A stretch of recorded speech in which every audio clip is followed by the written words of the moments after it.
All right. So that being said, Brian's going to bring in this clip.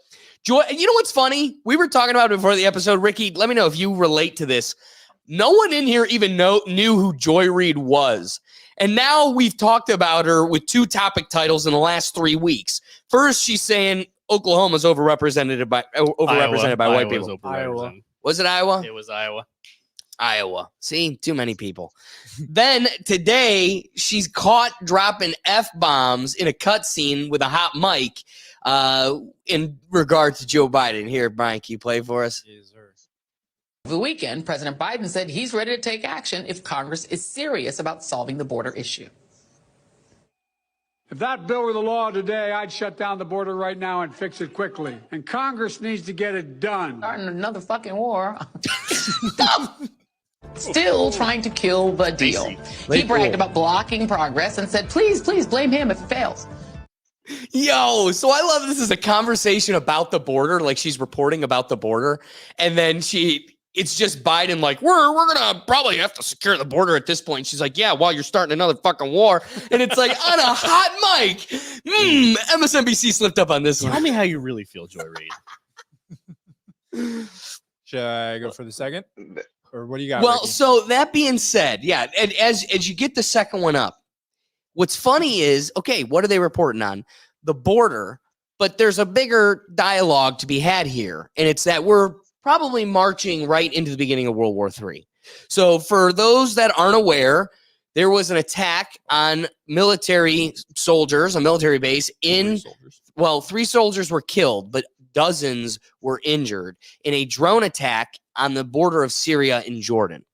So in retaliation of that, Biden is preparing himself for a, retaliation attack.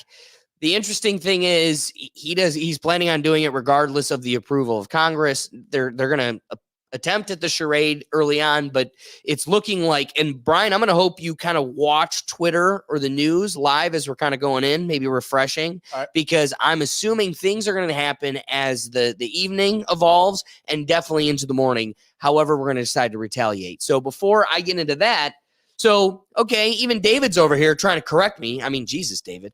He's over here trying to get on me for how many casualties and the situation in Jordan, or the border of Jordan and Syria.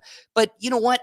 I'm not the right person to describe what happened, right? Because I'm not paid by millions by the White House, hundreds of thousands by the White House to be the voice of the White House. So can you take us, Brian, to video 2 with Karine Jean-Pierre, the White House press secretary, as she describes to us kind of what's going on and maybe why we need to be alerted to an attack that we need to retaliate to.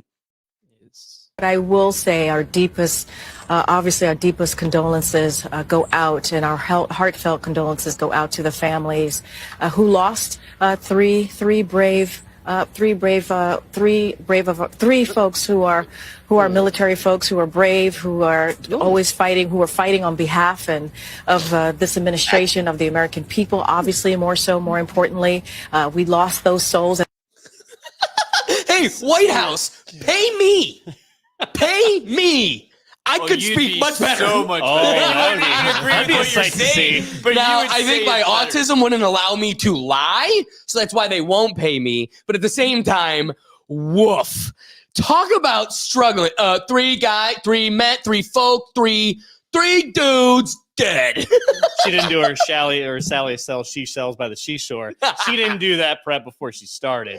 And you can see why they need to do that. But even if she did whether or not she did enunciation practices, she did not know what she wanted to say. Like there weren't words for her to say. She had nothing concocted of like, this is what I'm trying to describe. And here's the truth. It's because they know deep down they don't need to describe to us the events. It's like, we're telling you we need to go blow up. We need to turn the people over there, the sand people, into glass. Hey, why? We don't need to tell you. 3 folk, 3 dude, 3 dead guys. Like, to me, I'm like, what are we? I don't know. Ricky, what do you think? There's so many BS coming out of the White House for the past couple weeks. She's Uh, been fumbling. She's been getting fumbled so many like narrative for the past couple weeks since the journalist asked her about the school problem with immigration in New York. She just start since then she just been fumbling her words and fumbling her oh, words and yeah. fumbling her words. Not the most So qualified press secretary. it's a lot of pressure on her right now, you know. So I don't know. I do agree Yeah, with that. maybe she have to So, step down. Don't they change press secretary like 3-4 times? Like Not this maybe one. time to well, go. they had Jen Psaki before her. but she was- Republicans did. well, I think Trump had the most. I think they had four. It's Oh, good yeah, to you're keep right. it fresh. We did have the circle back lady, Jen Psaki. You're Yeah. right. You're right. And then, one of Trump's did actually become governor of, was it Arkansas? But can we also agree there's something funny to the fact that the press secretary was tweeting as Joe Biden, but actually on her own account? Yeah. I mean, that's funny. That speaks to the fact that, yeah, no matter what you feel about mean tweets, at least I knew it came from the orange man. That's true. A covfefe could only come from the fingers of number 45. But piggybacking off of Ricky's point, Brian, if you could take us to the next clip, who better to decide if we should turn the whole rock into glass than this guy? He was just in Minnesota on the 25th, Thursday, this past week, speaking to the good people. Beer brewed here, it is used to make the brew beer in this refinery. Oh, Earth Rider, thanks for the Great Lakes. I wonder what it's saying. They all laugh. It's like he's doing his own rendition of his own poem. I just love, are they laughing because, like, at him, or are they pretending that was a joke, like a zinger? Because there was nothing coherent there. Probably did have the Sounded applause like he sign had a going. stroke. New mixtape dropping by Joey B, bro. New mixtape coming, Joey B. He's falling in line with all the mumble rappers. You know, Let's go. he's Let's falling go. right in Let's line. go, B. He's following the mumble rappers. To me, it made complete sense. I don't know. Yeah. Mumble Roombas. Yes. Only thing I understand is like brew. I only understood brew. So let's kind of evolve the dialogue. It gets a little crazy. We're about to enter a really interesting time right now. The borders are being flooded. We're going to get to that. But I want to, in the focus of Joe Biden, if we recall, Xi Jinping, the president of China, was recently in America meeting with the president and his administration in the hopes of building understanding and diplomacy. Yep. What's funny, though, is San Francisco, literally covered in so much of their own poop, has a poop map. I don't know if you're aware of this. Ooh, I am unaware of this. So they have a map, like an app that you tag where there's poop, human feces around, because there's so many homeless people and such an issue in San Francisco. This happened about 5-10 years ago, and the joke about the poop app is that it's funny because it evolved to a point where the whole map was covered, like the whole map of San Francisco. So what's funny is when Xi Jinping, so you have a homeless problem. In fact, such a problem, your whole city's covered in poop. But the second the prime minister of China comes in, we are able to clean that bitch up instantly. Zip tight. All right. Hey, perfectly clean. So the question here, one, you didn't really fix the problem. You moved the problem, but you cleaned the city up and you changed the situation. So business owners that had to deal with double-decker homeless buildings in front of them and these days, they had to deal with it. But the second a dictator's come to town, we perfectly clean up the area. Now, you ask yourself, this is a big deal. We're meeting. This is a big meeting. And we got a dead guy that doesn't even know where he's at doing the diplomacy, the negotiation for us. What happened? What were they talking about? What could you possibly talk about? You definitely were talking through him to somebody else, but what was the conversation? Yeah. So when the White House released what they talked about with Xi Jinping, there was one thing that stood out to me more than anything. A lot of it's negotiations. All right, we're going to stop, getting in the way with embargoes and stuff, around the Chinese imports. A lot of benefits towards them. And really, one of the only things we negotiated back in return was, can you please just promise us you'll stop pumping fentanyl through the Mexican border? And China's like, Maybe. I like the suggestion. Maybe. And we're like, okay, we cleaned our poop up, and we said we'll give you all our money, and we'll work with you and diplomacy. And they're like, yeah, maybe.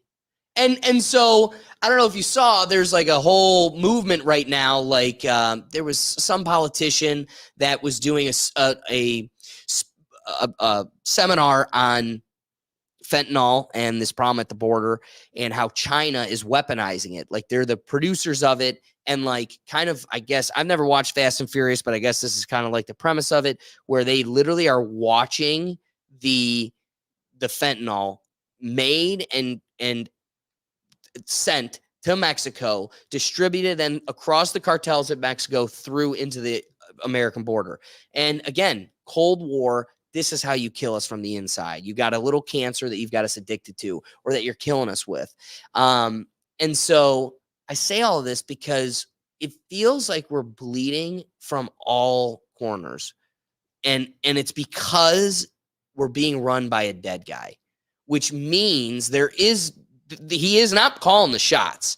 And the deep state itself, ooh, trigger term, is calling all the shots. And so here's the scary part. Even when, like, everybody's like, just trust the system, you know, they've got your best interests at heart. And at the time at which there's nobody to check them, just a dead guy, and they can do carte blanche, whatever they want. You've got drugs coming through the border like crazy. Now we're going to get to that. Texas is ready to go to war with the federal government simply because of their lack of protection and respecting that authority and duty that they have. And then in these situations, like, they're going to look at this, and when this becomes the pivotal moment that instigated World War III, they're going to look at probably the Ukraine event. They'll say, yeah, there were tensions, like whatever, border tensions across the world at the time. But the thing they'll point to is October 7th. They're going to say that incident in the Middle East triggered a major tension, that rippled effect, and that increased our presence, which then led to this orchestrated attack. There's belief that was an attack orchestrated in conjunction with Iran, who we have been fighting with, like, through other agents, right? Like we would intervene in other countries just so we could, in retrospect, fight Iran. And this will be the trigger point. We'll go to war with them, who is a country with nuclear weapons, and the BRIC nations will be forced to intervene, and we are going to watch a dangerous snowball effect. And so I think domestically we're split, and internationally we're ready. We're also spreading ourselves shallow. And like, again, we've been in a silent war with Yemen for the last decade. Well, I think with the Yemen thing on that part, it's mostly we're doing what we do with Ukraine and Israel, is just providing weapons to Saudis, be able to just basically commit genocide to Yemen. We're blowing up weddings. That's a genocide. Oh, absolutely. We're providing the weapons. I don't think we're strategically really doing much. We're just providing. We're allowing it to happen. We're not vocalizing it. We're not sending a whole lot of news. There's a lot of genocide going on in Yemen, but you don't hear too much about that really almost ever at all.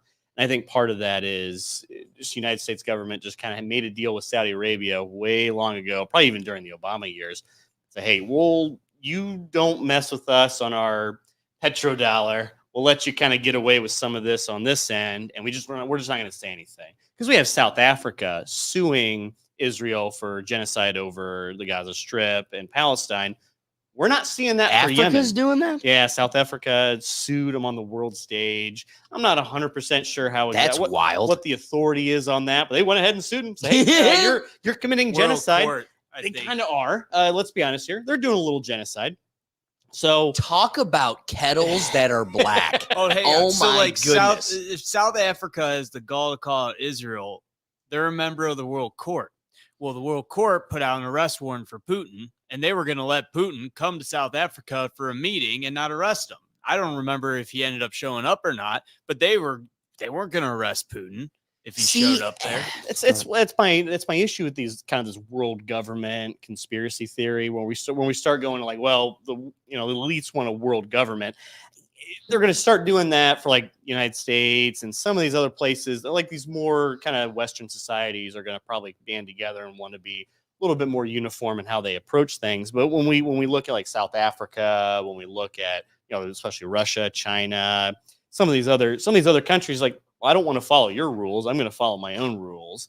That's when that's going to have like who's actually going to be the world government, who's going to be the monopoly of authority amongst all those countries. I don't think you're going to have a consensus at all, unless you're going to have the United States start bombing everybody, in which we're going to really get to some squirrely events once we start doing that. Well, the UN's kind of supposed to be that, but then Gurgat mentioned the October 6th or 7th, I can't remember. Yeah, Israel attack. Well, now the UN employees were caught up in that, like they were part of it. So UN is supposed to be our uniting thing, and then you got that going on. Well, seeing again, well, the United Nations is only for the people. It's a club. It's essentially a club of countries. It's not. But it's supposed to be where we can come together to make that. That was what the dream of it was. And now you got UN employees assisting in an attack on a sovereign country. The goal, the spirit of it is a global moral compass or police force. Prevent World War III. But really, you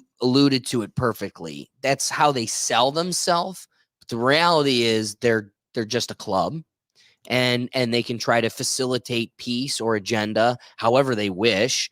But to Doug's point, like their actual intervention, like their effect, it only goes as far as they can enforce it or people are willing to allow. Like, again, no matter how much useless.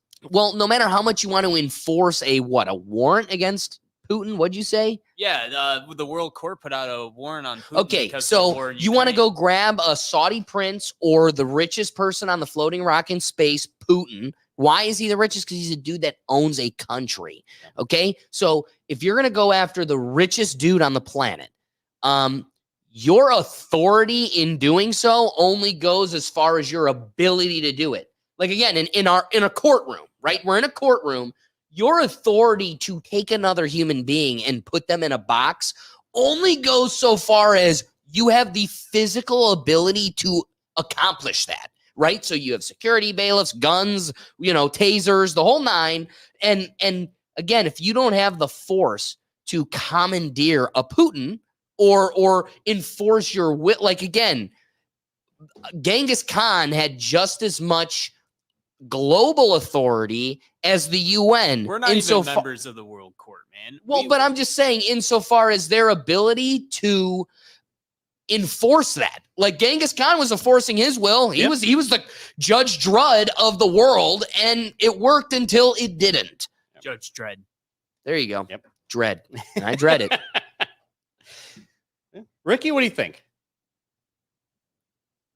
Well, it's just all for show, man. All for show, because South Africa is not about to invade Russia to go get them, or the UN is not going to come together to go say, let's go get Putin.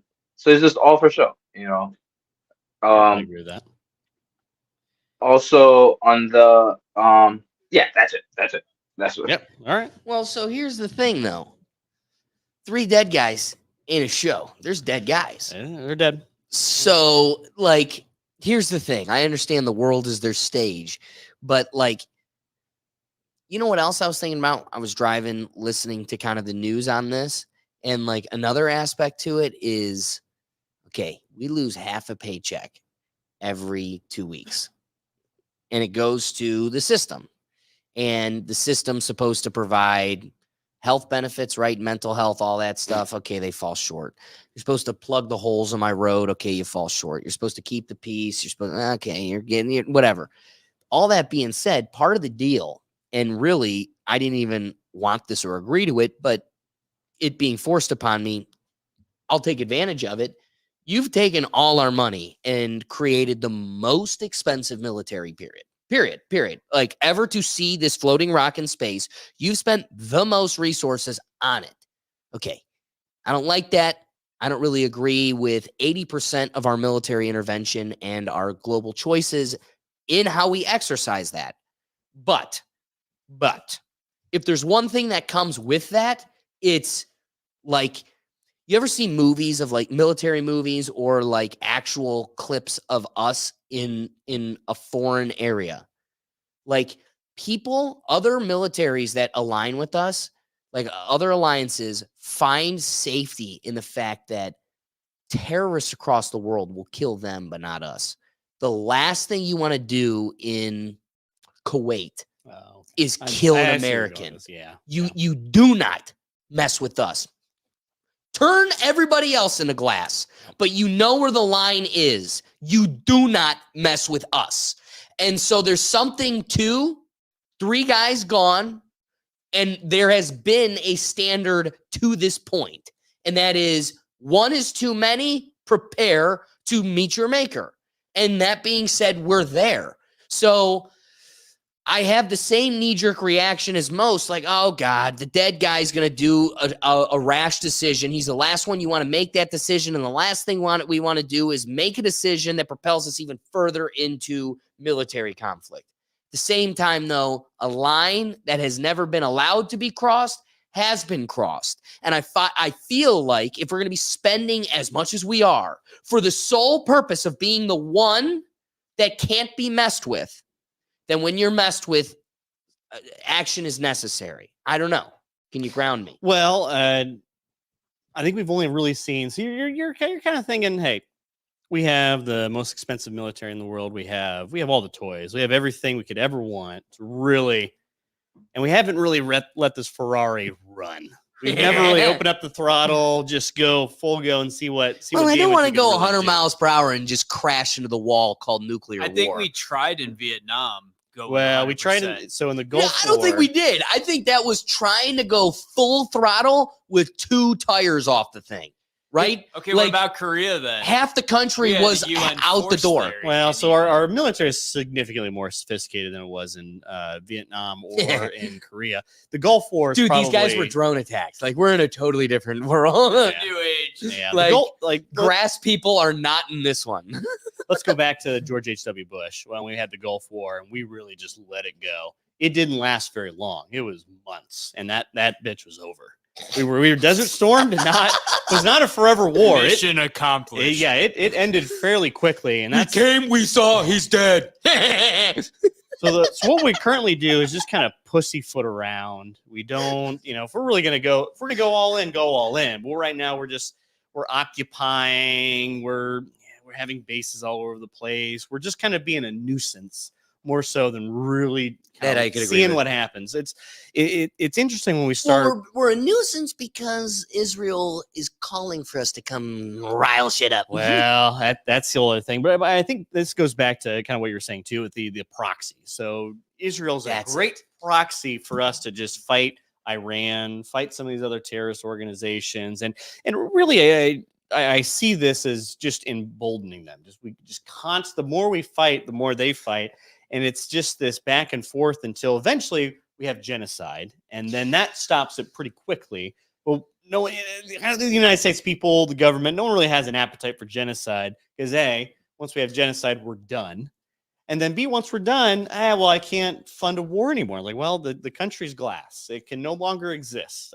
So there's no one else to threaten our democracy. So, well, you'd have to go somewhere else and threaten democracy, and the American people might catch on. Or we just kind of just keep it going, keep toying with them, and keep playing with them. Because I don't think really the United States, outside of maybe some rare exceptions, we really didn't lose a battle. In Vietnam, we never lost a battle. A battle we initiated, we never lost it. We lost the war just because we really didn't want to take the necessary steps to really glass the whole place. We're trying to preserve our ideal of democracy, get rid of the communism, and at the same time trying to win this war. That just didn't work. Here we're, I guess, trying to keep democracy. I guess we're just trying to, but there's no goals. And I really don't think we have goals anymore. It used to be with Iraq, we'd have a set goal. We'd have a set point that, hey, we want to make sure these people here live the standard that you can live in the United States. And we're just not seeing that. It's not going to happen. And we noticed that as we left. It just went into chaos right after we left. So what are we really doing outside of just pretending we want to be here? And kind of spending more money than we really need to on this. What do you think? I like that point. One thing that you kind of trigger in me is when you point out how what we're doing right now has no goals. I think there's twofold to that. It's either we created a military industrial complex when we had goals, and now the cogs of that machine want to keep turning, and we don't have something to keep it going. So we're just looking for shit. Is there a wedding in Yemen? Kill them. Is there sand people in Iran? Get them. Did somebody poke my Jew friend? Obliterate. So like now we're just itching for somewhere to go. It could be that. I want to hope for the sake of like the fact that there's hope in this thing that that's the case. Because what I do think it was is like you bring up Vietnam. Dude, Vietnam was not full go because Vietnam, we were half out the bag. Like we really half of this country, and that means half of the politicians truly did not want to fight that war. But we had no, and we weren't in a war for a purpose. But we drafted. I mean, dude, if we We were drafted- going It we was, wouldn't have it was the drafted. last war we drafted. We wouldn't have dropped more bombs. But it in wasn't that even- than every other war. and again, combined. it wasn't even for a real purpose. Yeah. Nothing was accomplished. We were just there to raid poppy fields. To prevent communism as well. No. That's the narrative that was sold to us. But then look at what happened. What was actually the goal and mission that was or was failed to be accomplished? There wasn't any. There wasn't kill Saddam Hussein. There was like hold this line. I remember being taught it in grade school. North Vietnam versus South Vietnam, and we're holding out the commies. Well, you lost, and it didn't kill us at all. Actually, in fact, it had no effect. Zero Period. effect. So when you look at all of these, is it that we were being sold the bullshit to keep the machine going, and we ate it up? Get those Viet Cong, bah, bah, bah, bah, bah, bah. And now we're just out of bullshit to sell, and they're like, hey, they're still buying it. Still buying it. I don't even need to slap a phony logo on it. They're still buying it. To me, unfortunately, at least what's everything that's led up to this point, I believe that to be the most likely, that we were able to fool everybody into going into unnecessary wars, fooling us into thinking there were goals, like Cold War. What? Nothing came of it. It was just tension that unnecessarily stalled. It was a stalemate. So that all being said, I'm of the belief that this is a machine we started in falsehood, and we've run out of falsehoods to create, and we just got to keep the machine going. Brian, you got a comment?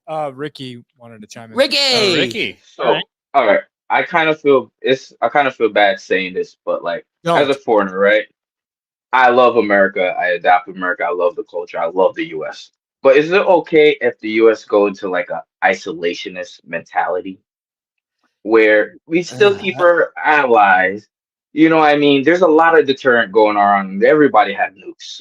Japan is the third spending in the arms. They're third behind the US now. So like can we just be isolationist, focus what's going on at home, keep the trade going, because we all interact. We need parts from Taiwan and this and that from here and there. So like keep the peace by just focusing on what you got going on at home and trade.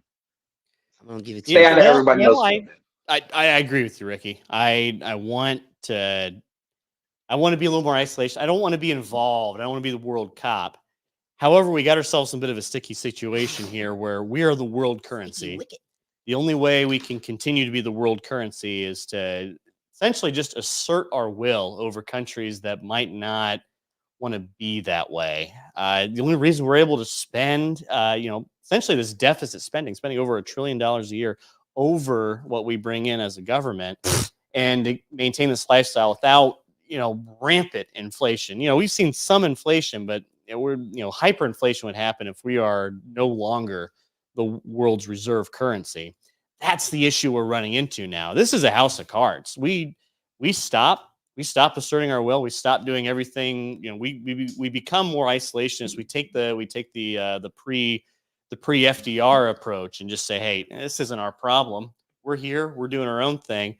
That no longer works. Not with our current financial system, the way we have things operating. So we, unfortunately, to live the way we live right now, we have to be involved. I don't like it. You don't like it. I'm sure you don't like it either, but it's oh boy, it's our politicians got us in this mess. And once this first card slips out, boy, it's going to look ugly.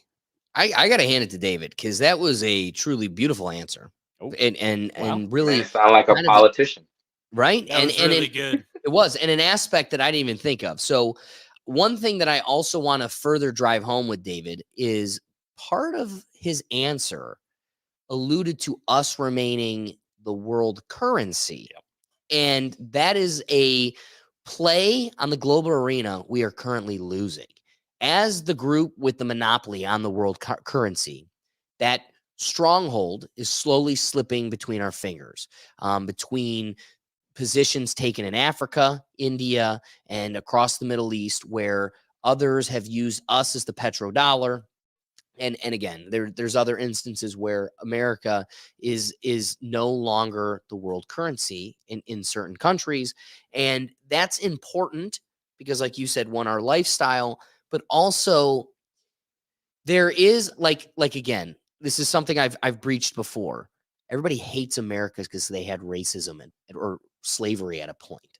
But the fact of the matter is that was something that went on for 2,000 years. And we were the first group of humans to have a moral compass and to commandeer the control and turn it away from immorality and breed a whole new consideration in the world where slavery was a symptom of every single society. This was the first to start evolving goodness. And so I don't, as somebody that clearly doesn't have much faith in our government, I still will say the will of the average man and the purpose of democracy to reflect the will of that average man. I think the will of the average man is a good person, and that's the person I would want to trust in balancing the justice and happiness of people across the world. So I respect wanting to become the isolationist mentality that Ricky sold us on. Isolate ourselves from the chaos and worry about our domestic issues. Focus on what's going on at home. As long as there's people getting poisonous water and the infant mortality rate in Detroit is higher than it is in Haiti, that needs to remain our focus. Make America great first. Then, this comes back to the Jordan Peterson chapter 1, clean your room. Because no matter how much you want to make effect in the world out there, you cannot impact other people before you can't even get your own room in order. And there's other symptoms to it too, coming home to a place of perfection, us being flawed man, coming home to a place that's perfection every time makes you want to strive to be the person that deserves to be in that room. But all I'm saying is, listen, you've got rats and everything else. You've got problems here. This poor girl that works for me, she really has not gotten out because of the circumstances of life. She hasn't had the ability to travel too much. She has, but not too much. And she's eager to go to New York City. And I got this little asterisk because it's one of those, you have to go because it's one of the most referenced cities in the world. It's a great American city. At the same time, though, Never you been. will never want to go again. If you have you gone? I've gone. Do you want to go back? I love New York. Oh, City. you're a clown. And I bet you wear Nike while you do it. I know people that love New no York. Nike today. I know am plenty of Vans people are that owned by love Nike. New York. People that love going there. They're I've never clowns, been, dude. though, so I can't- Nike. New York is disgusting. It's covered in rats, people, and feces everywhere. And again, maybe that's just my disdain for cities, but go to somewhere like Toronto, which is a It's a great Canadian city. Yeah, great Canadian city, but it's kind of like the smaller junior size New York City, and it's got people, expats, not even citizens, expatriates from all across the world, and that place, as disgusting it is still cleaner than New York City. So to me, it's one of those you've got a lot of other things that go to some cities even just in Ohio, let alone Georgia, anywhere across this country where it's just, you guys were forgotten. Holy crap. You don't exist. We don't care about you. You are clearly the basket of deplorable our politicians cackle at. So I don't know. There's a balance here. I very much resonate with Ricky's position. If you can only accomplish one thing today, the domestic choice should always trump the international choice. At the same time, though, the lack of international presence leaves you vulnerable for attack, allows other nations that you have an allied relationship with to be influenced, commandeered. You need to keep a strong presence, and we have to respect the fact, okay, where there is disdain, this is my wrapping thought. I'm going to wrap the whole thing up. Wrap up the whole thing. My position when it comes to like us in a global arena, our disdain is they're the moral police. They can't keep their nose out of shit they don't belong in, yada, yada, yada. Fair. 8 times out of 10, I agree. At the same time, though, regardless of that fact, everybody's like, it's kind of like where we're at in America. Defund the police. We hate the police suck. But deep down, you sure as shit don't want to live in a world without police. So, yeah, we got to work on the police. They got to get better. We got to fix them because they're blowing up weddings in Yemen. But at the same time, I don't want to live in a world without them. And deep down, all of you love the fact that we exist. So, I appreciate the fact that Joe Biden feels the need to take a stance. I don't appreciate that he's the one taking a stance, but guess what? He's my president. Oh, we're stuck saying that. So I feel like intervention is necessary, but I hope that he's got enough people around him to ensure that we don't have issues. Before we flip it to David, Ricky, do you have anything last that you want to wrap with? I'm just saying we can stay isolated, but keep our alliances. You know what I mean? Yeah. Keep the free trade going. You know, keep our base here and there, but the majority of the focus should be at home. That should that be so hard? Like, just keep the majority of the focus home. Keep the free trade going. Help out where you can help out. But when people see millions and billions going here and they're suffering at home, eventually they're going to revolt against you. Yeah, I mean, like it's going to create a worse crap in your backyard. See, I love that answer and that response. That being said, I do want to double down on one thing. As we kind of dance around the issues in the Middle East, like our relationship with Israel, as much as I have disdain for us even being there or our need to intervene and everything else, the reality is this. They are an ally, a very strong ally. They have a presence in the global arena, and they pretty much fund our government, our world. So that being said, it's kind of like being at the bar and you got a crazy friend. Whether or not you agree with the fact that your friend got themselves into some shit, like the second your friend gets punched and you're like, well, I guess I'm going to fight now. So unfortunately, that's where we're at. And if we're going to play upon our alliance for them when we get ourselves into a bar fight, like the reality is their business is our business, allies are allies, and I feel we need to respect that. It's just sad we rip through how many people representing us, broadcasters that like can't keep their cool, and again, I didn't even exist to us until she's making headlines multiple times, and then you have a White House press secretary that can't even, she's speaking gibberish. So like, I also just think we could get a better job at representing these issues, but that's just me. David, wrapping thoughts. Well, I think in the Middle East we need that style of culture really really appreciates strength, or like the perception of strength. You really gotta wield a big sword to have respect around that region. I think part of our issues within that type of culture and that society is we try to have it both ways. Like, well, respect me, but also I need democracy and kind of let you choose. I think both of those don't really fly in that region. So when we show just kind of an ounce of not even weakness, but not, oh my God, I'm not going to just glass your whole country if you don't fall in line.